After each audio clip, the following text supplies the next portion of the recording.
Breaking news mga boss, dalawang Pinoy ang talo sa Russia. Natalo si Gabriel Tapales by knockout kontra Aznaur Kalsinov.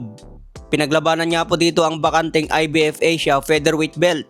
Hindi nga po pinalad si Gabriel Tapales mga boss dahil knockout ang inabot. May kartada na ngayon si Tapales na 9 wins, 6 KOs, may 2 talo. Natalo din ang isang kababayan natin by knockout na si Virgil Vitor.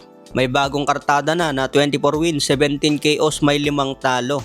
So dalawang Pinoy ang dumayo sa Russia na hindi pinalad mga boss. Parehas pa natapos sa knockout. Kaya bawi na lang sa susunod na laban. Sa iba pang balita, naghamon si Shakur Stevenson kontra Ryan Garcia. Nagdemand si Shakur Stevenson ng 144 pounds. Ayaw niya umakyat sa 147 kaya nagdemand ng catchweight laban kay Ryan Garcia. Wala pang sagot si Shakur Stevenson sa pahayag ni Conor Benn na pumapayag na sa 10 pounds rehydration clause. Kaya maraming fans ang hindi bumilib kay Shakur Stevenson.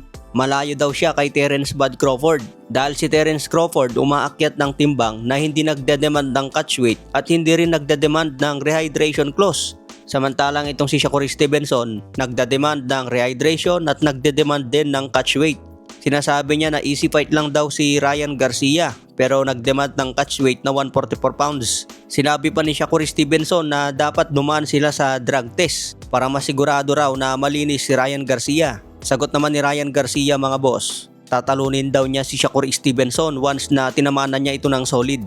Mabilis naman daw ang mata ni Ryan Garcia at mabilis din ang kamao. Kaya tiwala din si Ryan na kayang baklasin si Stevenson. He knows that my eye is quick. He like I have that same eye twitch that Shakur has. I do. He knows it. We fought in the amateurs. I beat you. Don't even play around. You know I did. They robbed me. May banat din si Ryan Garcia kay Devin Haney. Kung mangyari ulit ang kanilang rematch, baka hindi na raw magboboxing si Devin Haney dahil tatapusin lang ang karera. Finishing you. You will never box again if we fight again, and you know that. And I bow to that. If we fight again, you will never box again. I promise you that.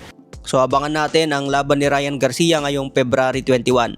Yamado nga po si Ryan Garcia dito mga boss, kaya masarap tumaya kay Mario Barrios. 1,000 panalo ng 5,000 sa decision kay Barrios.